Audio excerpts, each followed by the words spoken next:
안녕하세요, 여러분. 오늘 다뤄볼 흥미로운 해설 자료, 바로 사진가 최원진 교수의 에세이 변화하는 눈입니다. 우리가 철석같이 믿고 있는 아름다움 혹은 정의, 이거 진짜 영원 불멸한 걸까요? 아니면 우리 뇌가 만들어낸 교묘한 착시에 불과한 걸까요? 시간, 공간, 그리고 권력이 우리 눈을 어떻게 속이고 왜곡하는지 그 매혹적인 개념 속으로 지금 바로 파헤쳐보겠습니다. 좋습니다. 바로 본론으로 들어가 보죠. 여러분, 한 10년 전, 아니 15년 전쯤 개봉했던 옛날 영화 다시 보신 적 있으시죠? 그때는 와 하면서 봤던 당대 최고의 패셔니스타 배우들이 지금 다시 보면 어이구 저게 뭐야 싶을 정도로 엄청 촌스러워 보일 때가 있잖아요. 그 완벽했던 헤어스타일이랑 옷이 왜 그렇게 형편없어진 걸까요? 배우 얼굴이 역변한 걸까요? 당연히 아니죠. 바로 그걸 바라보는 우리의 눈이 변한 겁니다. 첫 번째, 과거의 아름다움이 만드는 착시 현상입니다. 시간이 지나면 우리 눈의 기준점이 완전 싹 리셋이 되거든요. 최원진 작가가 든 아주 찰떡 같은 예시가 바로 염색이에요. 예전에는 젊은 친구들이 막 파격적인 색으로 염색하고 다니면 어르신들이 불량하다며 쯧쯧 혀를 차셨단 말이죠. 근데 요즘 어떤가요? 오히려 연세 지긋하신 분들이 더 과감하고 톡톡 튀는 컬러로 염색을 즐기십니다.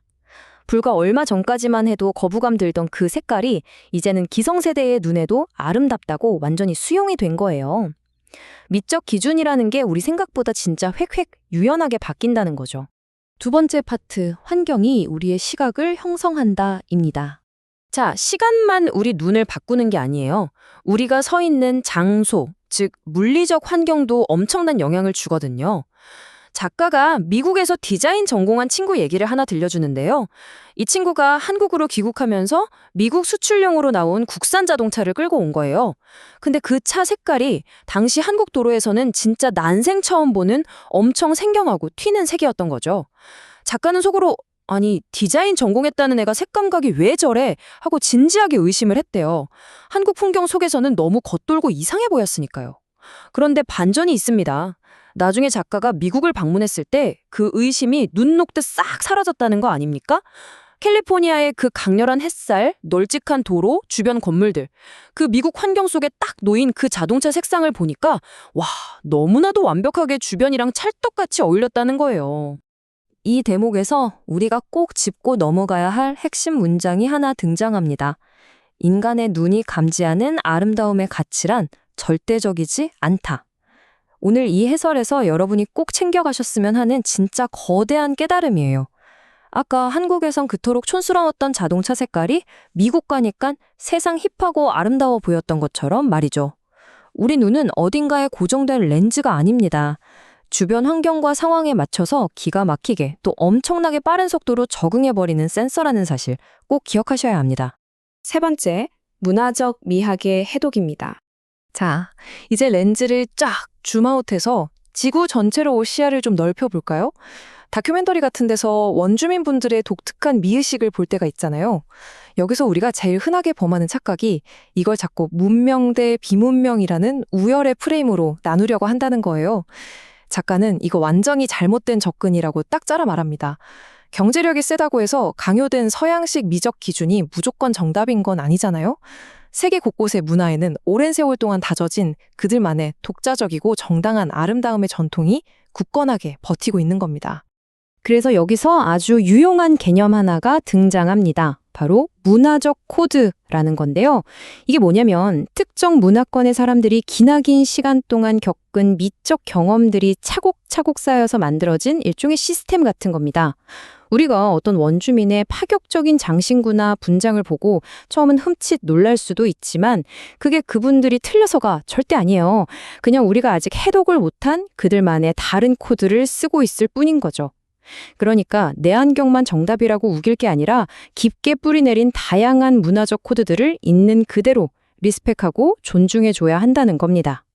근데 참 씁쓸하게도 작가가 실제로 좀 슬픈 현실을 목격하게 됩니다. 아프리카 주민분들이 자신들만의 진짜 멋지고 고유한 전통 의상, 그러니까 그들의 뿌리 깊은 문화적 코드를 점점 훌쩍 버리고 있다는 거예요. 그 멋진 옷 대신에 어디서 왔는지 출처도 모호하고 몸에도 잘 안 맞는 서양식 옷을 입고 계신 걸 본 거죠. 작가는 이 현상을 두고 대단히 바람직하지 못한 미의식의 변화라고 꾸짖습니다. 외부 기준이 비판 없이 막 유입되면서 원래 그들이 가지고 있던 본질적으로 아름다운 정체성과 코드가 훼손되어 버린 안타까운 전환인 셈이죠. 마지막 네 번째, 인식의 정치학입니다. 이제 이 변화하는 눈이라는 시각적인 은유를 국제 정치라는 묵직한 판으로 쓱 밀고 가볼게요. 지금까지 쭉 봤듯이 아름다움이라는 건 환경이나 시간에 따라 갈대처럼 흔들리잖아요? 그럼 인간의 의식이나 우리가 말하는 정의는 어떨까요? 그것들은 영원불멸의 절대 진리일까요? 작가의 경고는 섬뜩합니다. 유행지난 옷이 지금 보면 우리를 깜빡 속이듯 우리가 절대적이라고 믿는 정의나 평화에 대한 잣대 역시 똑같이 왜곡되기 쉽고 엄청나게 연약하다는 거죠. 이 통찰을 제대로 이해하시려면 이 에세이가 언제 쓰였는지를 꼭 보셔야 하는데요. 2002년 1월 전 세계적으로 갈등과 긴장감이 정말 최고조에 달했던 시기였죠. 여기서 저희는 어느 한쪽 편을 들지 않고 중립적인 입장에서 작가의 시선을 그대로 전해드리겠습니다. 당시의 작가는 강대국들의 행동을 보면서 굉장히 큰 당혹감을 느꼈다고 합니다. 한때 인류의 정의와 평화를 지킨다고 믿어졌던 나라들이 어느새 나만 지구의 주인공이다 라는 오만에 빠져버렸다고 본 거예요. 자국의 이기적인 목적을 챙기는 걸 마치 인류의 평화와 정의를 위한 일인 양 포장하는 굴절된 렌즈를 껴버렸다는 거죠. 이건 정말 거대한 지정학적 착시 현상이라고 작가는 아주 날카롭게 비판합니다. 이 마지막 핵심 주장을 확 와닿게 해주는 게 바로 수많은 전쟁 영화들입니다. 영화 속 주인공 군인을 자국 국민의 안경을 끼고 보면 어떨까요? 조국을 위해 몸바쳐 싸우는 눈물나게 숭고하고 너무나도 아름다운 전쟁 영웅이죠. 그런데 만약 시각적 환경과 코드가 정반대인 사람, 즉 폭격을 맞고 있는 타국 국민의 렌즈로 그 군인을 바라본다면 어떨까요? 거기엔 그저 철저하게 도발적이고 폭력적인 쳐들어온 가해자로 보일 뿐인 겁니다.